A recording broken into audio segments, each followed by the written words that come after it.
¿Cómo están? Buenas tardes. El día de ayer, el presidente de la República eh, sacó sus conclusiones del informe que preparó la Comisión para la Paz y el Entendimiento, eh, que pidió él mismo formar mediante decreto y que hace poco, unas 2 semanas atrás, conocimos el informe que presentó las recomendaciones de la Comisión. Como dije en otra ocasión, naturalmente que corresponde, digamos, agradecer el tiempo y la dedicación de los 8 miembros que participaron de la comisión y del trabajo conjunto. Las innumerables reuniones y toda la gente que participó del trabajo de la comisión, que hizo posible estas conclusiones. Eso, sin lugar a dudas, digamos, es valorable. Y además se cumplió con una orden que había dado la Presidencia de la República. Entonces, me parece que eso es correcto. Ahora, ¿qué es lo que me motiva a mí a hacer un comentario al respecto? Eh, He estado, digamos, haciendo algunas formulaciones en un libro que escribí, que publiqué en Amazon, que tiene que ver principalmente con la política moderna, la política que implementaron tempranamente los países que hoy día son llamados desarrollados, países ricos, con la idea de iluminar, digamos, el camino y ver las diferencias de los distintos estados, principalmente los estados europeos y algo relacionado con América, Norteamérica y la experiencia sudamericana.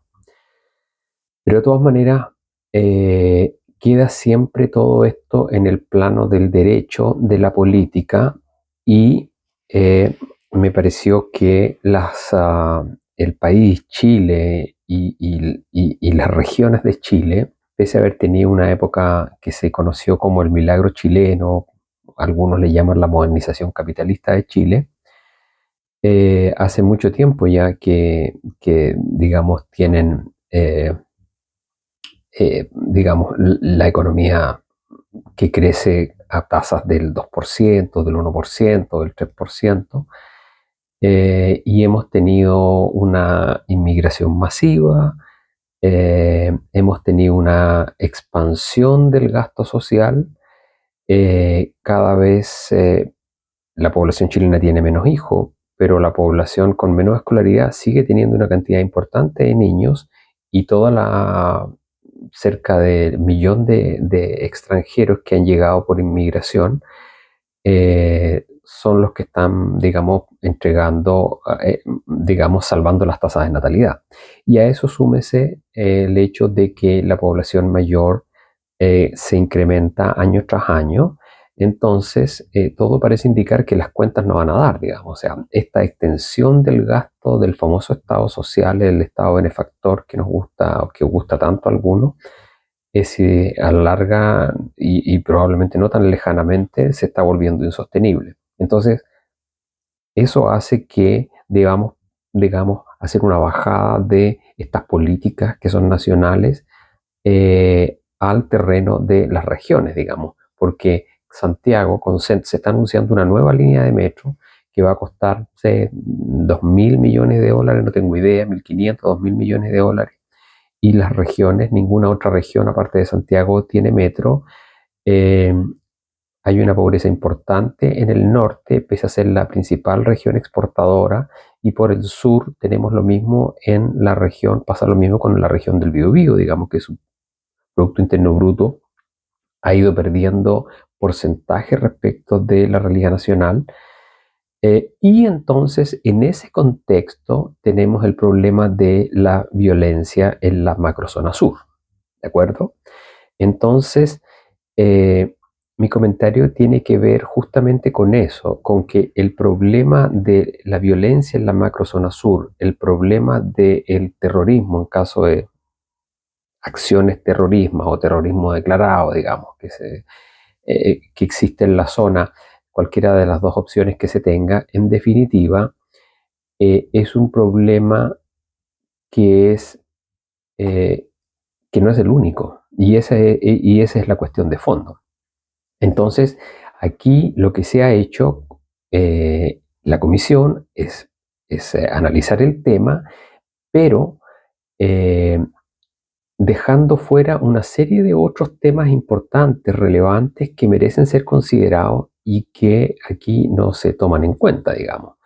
Yo quiero comentar simplemente algunas cosas como para simplemente que nosotros podamos tener una comparación interna con lo que ocurre dentro de la región del Biobío, por ejemplo. Nosotros en la región del Biobío tenemos la provincia de Concepción, por poner un ejemplo. La provincia de Concepción tiene como dato uh, una pobreza por ingresos de 7,29%, ¿ya?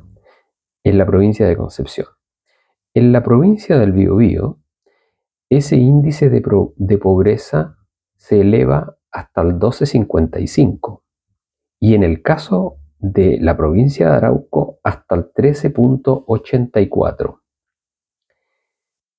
Entonces, dentro de nuestra propia región, ciertamente tenemos un problema de pobreza, ¿cierto? Claro, Concepción es la gran metrópoli, entonces tiene una dinámica distinta, tiene más empleo, tiene más actividad económica y entonces por eso el índice que se entrega. Pero estas otras provincias son parte de la región y tienen, digamos, prácticamente la provincia de Arauco tiene prácticamente el doble de pobreza por ingreso que la que tiene la provincia de Concepción, ¿ya? Y no es tan distinta de la provincia de El Biobío, que en promedio tiene 12,55 versus 7,29 de la provincia de Concepción. Si hablamos de pobreza multidimensional, la provincia de Concepción tiene un porcentaje de 14,8 en promedio. La provincia de Biobío 19,32 y la provincia de Arauco 23,92%, casi 10 puntos por sobre la pobreza multidimensional que tiene la ciudad de Concepción. Entonces, esto lo que está mostrando es que hay un problema que va más allá del mundo indígena. Es un problema que en verdad es del mundo rural de la región, en este caso del Biobío. Me imagino que es algo similar lo que ocurre con la región de la Araucanía, la región de los ríos, la región de los lagos. O sea,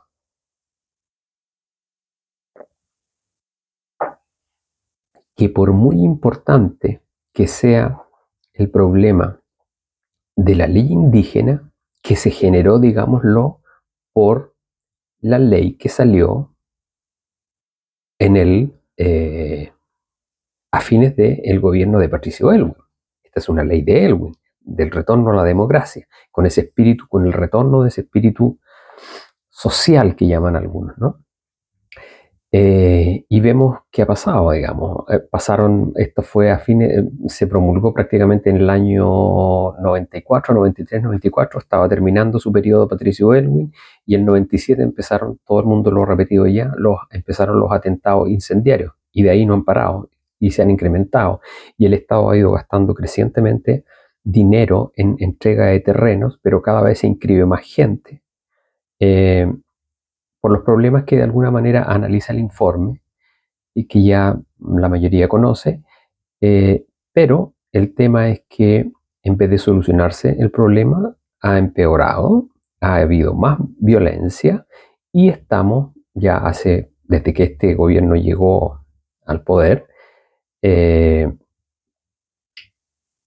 desde que estos partidos políticos que actualmente están en el gobierno llegaron al poder, las zonas de la macrozona sur están viviendo en estado de excepción, digamos, ya con militares desplegados por las calles, digamos. No se vive una normalidad. Lo que muestra, digamos, efectivamente el fracaso de la ley, de la institucionalidad que se dio y de los objetivos que se propusieron y de cómo se concibió eso. Y entonces, lo que trato de decir es que el problema supera el mundo indígena. Porque si uno mira, por ejemplo, en términos de población, uno puede decir, por ejemplo, que en el caso de la población del Concepción, del Gran Concepción, hablamos alrededor de poco más de un millón de personas, ¿ya? En el mundo, en el mundo rural, digamos, en la provincia, en zona urbana, vive 1.048.000 personas. 30.000 personas solamente viven en el mundo rural, en la provincia de Concepción. En el caso de la provincia del Biobío, son aproximadamente 317.000 personas las que viven en medio urbano y 112.000 en medio rural. Es decir, del total de la población de la provincia del Biobío, que son 429.000 personas, un tercio de ella vive en el mundo rural. Y en la provincia de Arauco, cuya población total asciende a las 175.000 personas, 133.000 viven en zona urbana y 41.000 viven en zona rural. De estas 41.000 personas que viven en zona rural, en la provincia de Arauco, 42.000, es decir, un número incluso mayor, se identifica como de pueblos originarios. Entonces, lo que estoy tratando de señalar con esto es que la región, pero esto es un problema país, la región tiene un problema con el mundo rural. Y el mundo rural está habitado por campesinos, agricultores, chilenos y gente que se identifica como de pueblos originarios. Entonces, y todos, en términos generales, en el mundo rural sufren la pobreza. De modo que querer solucionar el tema de los pueblos indígenas sin hacerse cargo de la totalidad del mundo rural es una equivocación. Es otra equivocación más como la que se hizo en su momento cuando se promulgó el año 93, el año 94, la actual ley indígena, 19.253. Ese es el punto. Entonces, no sirve querer solucionar el problema íntegro de la violencia y los actos de terrorismo, como digo, de los actos incendiarios y de violencia, de seguridad que hay en la macrozona sur, si usted solamente va a atender a una parte que es, como digo, en el caso de la provincia del Biobío, por ejemplo, de las 112.000 personas que viven en el mundo rural, solo 18.000, 19.000 personas, es decir, poco más del 10%, pertenece a los pueblos originarios. De modo que la precariedad que vive la gente que vive en el campo es mucho más, afecta mucho más a los chilenos comunes y corrientes que a los pueblos originarios, digamos. Solamente en la provincia de Arauco se da el caso de que en la región del Biobío la población indígena iguala prácticamente a la población que vive en el mundo rural. ¿De acuerdo? Entonces, no es y no va a ser la herramienta única lo que se está proponiendo en el informe.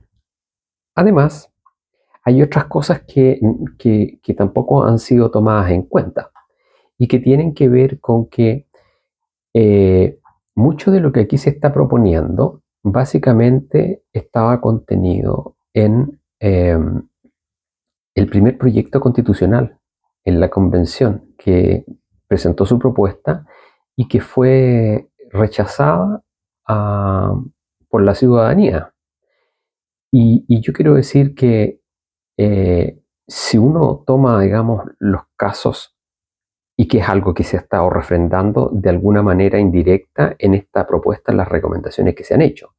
Pero si uno mira la votación reciente que hubo de los años del primer plebiscito constitucional que fue rechazado, y uno mira cómo se comportó el votante de las provincias de Arauco y Biobío, uno se da cuenta que, por ejemplo, en Arauco un 74% votó rechazo y apenas un 24% apruebo. En Lebu un 75% votó rechazo y un 23% votó apruebo. En Tirúa, que es una zona donde también han habido problemas, 75% votó rechazo, 22% votó apruebo. En Cañete o Contulmo, en Contulmo, 79% votó rechazo, 18% votó apruebo. Es decir, el 75%, tres cuartas partes de los votantes de la provincia de Arauco le dijeron no a la proyecto constitucional que creaba una suerte de un ordenamiento distinto, tanto judicial como de administración de territorio y demandas por autonomía, que era lo que perseguía, digamos, la gente que era partidaria de el indigenismo, ¿cierto? Y si uno también considera, por ejemplo, en el caso de la provincia de el Biobío, en Alto Biobío, lo mismo, un 69% de la población votó rechazo, solamente un 27% votó apruebo. En Antuco, un 72% votó rechazo, un 26% votó apruebo. En Santa Bárbara, un 78% votó rechazo, un 20% votó apruebo. En Quilaco, un 76% votó rechazo, un 23% votó apruebo. ¿Se fijan?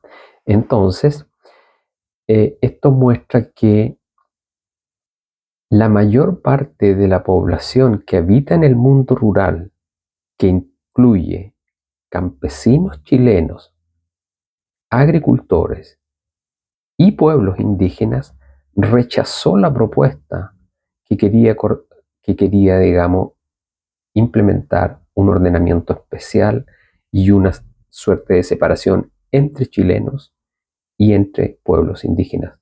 Y eso fue rechazado, digamos, eh, con mucha fuerza y con una gran diferencia entre la gente que vive en la provincia de Arauco y en la provincia de Biobío, dos, como dije recién, de las provincias que están con índices muy superiores de pobreza multidimensional y pobreza por ingresos que el resto de la metrópoli del Gran Concepción. ¿Ya? Entonces, eh, esto simplemente para indicar la pretensión absurda de creer que entregando más territorios y sin atender a las condiciones económicas en las que vive la población rural de las provincias de Chile, van a solucionarse los problemas de violencia que hay con grupos que, visto los datos que acabo de comentar, no tienen representación alguna, ¿verdad? O sea, existe gente que tiene la intención de crear, digamos, zonas autónomas dentro del país, dentro de la región, zonas autónomas, y hacen sus reivindicaciones violentas, políticas, y algunas incluso extremistas, pero ellos no representan, los datos están ahí, a la mayoría de la población que aspira a otra cosa. ¿Y qué es lo que sufre la población? Bueno, los datos lo dicen, sufren por pobreza de ingresos, porque no hay equipamiento, porque la infraestructura es débil, es decir, pobreza, ¿de acuerdo? Y esto no soluciona nada de eso. De hecho, esto debe ser discutido ahora, no solamente en el Congreso, sino que aquí hay una discusión importante. Por ejemplo, si uno piensa lo que ocurre con los derechos de propiedad. Hay una discusión filosófica, o sea, debemos distinguir lo que es la ley de lo que es la teoría del derecho. La ley, desde el momento en que en el año 1800 y fracción, 1800 y tanto me parece que es, que se entregan los primeros, se reconocen los primeros títulos y se conceden los primeros títulos, eso es la ley, ahí está la ley. Pero hay una discusión que es distinta y es anterior, que corresponde a cuáles son los fundamentos teóricos respecto de que existen derechos de propiedad sobre algo.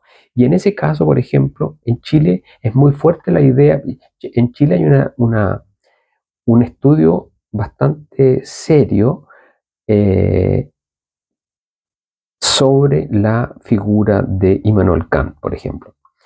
Y él, dentro de su teoría del derecho y de la propiedad, él argumentaba, por ejemplo, que la mera ocupación de un territorio constituía de por sí un título de derecho de propiedad. ¿De acuerdo?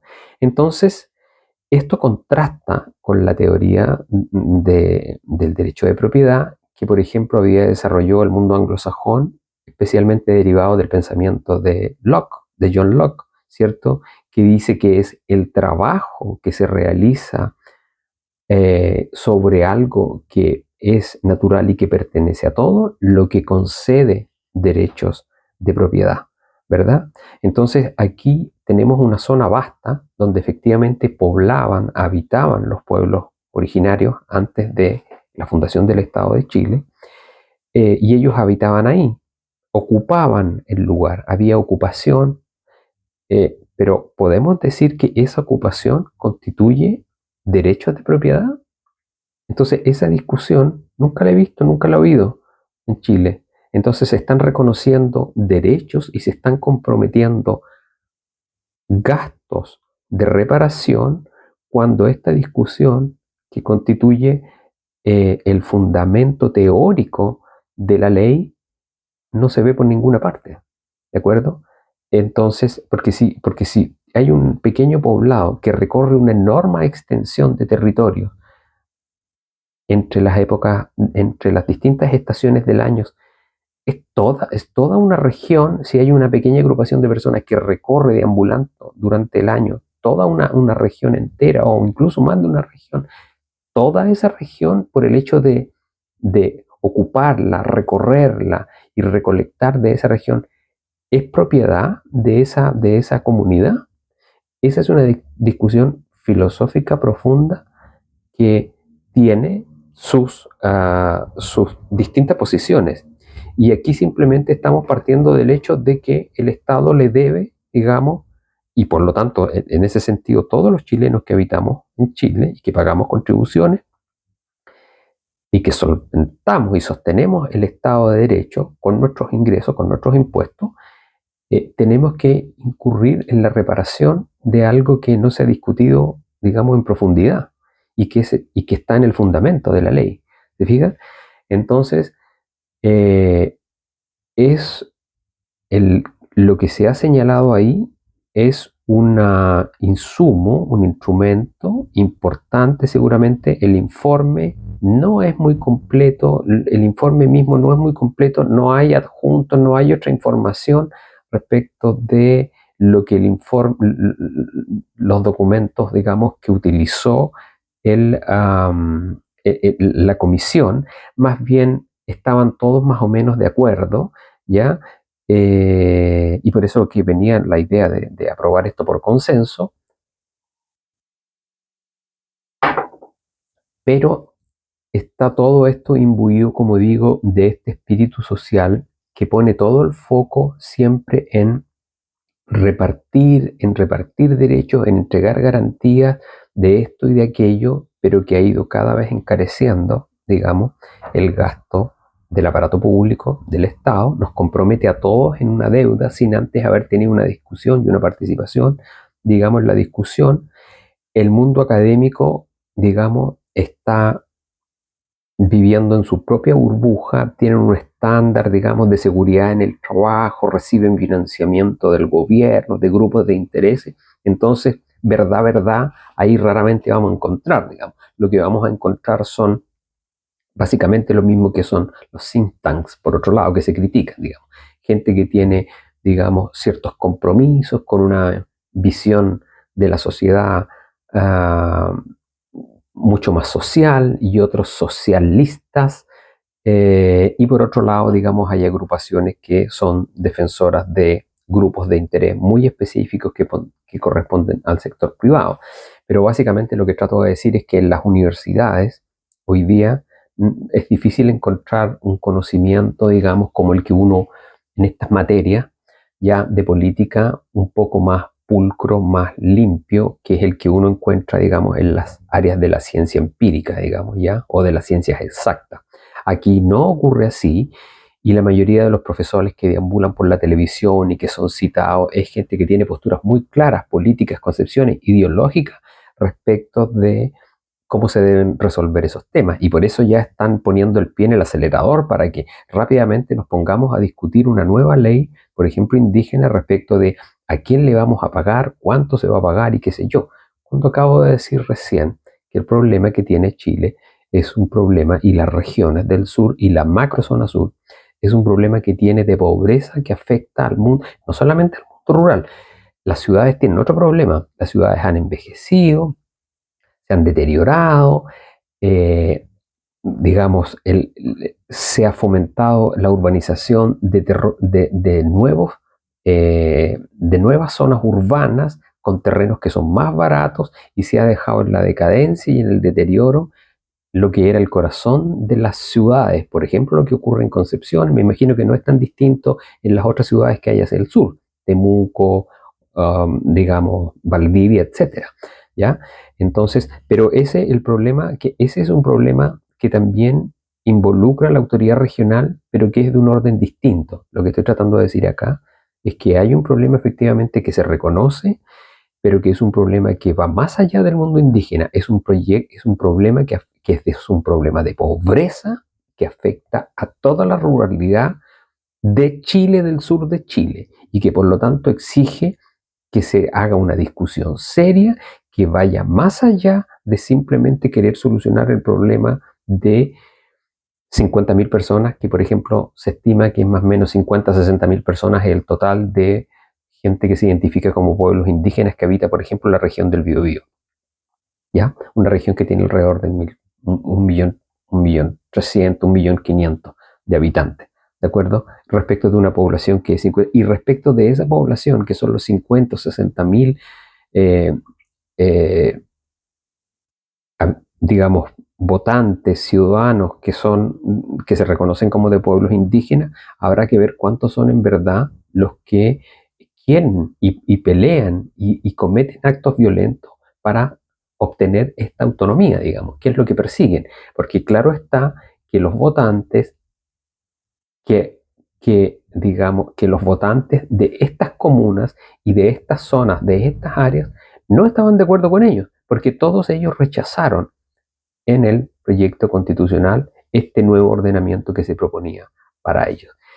Ese es el punto. Estamos trabajando en algo, digamos, documental para poder, en un documento para poder ordenar esto y presentarlo, pero me parece que, dado el empuje que hay algunos, era conveniente hacer este pequeño comentario y compartirlo con ustedes. Eso, que tengan buena tarde y pronto nos vemos.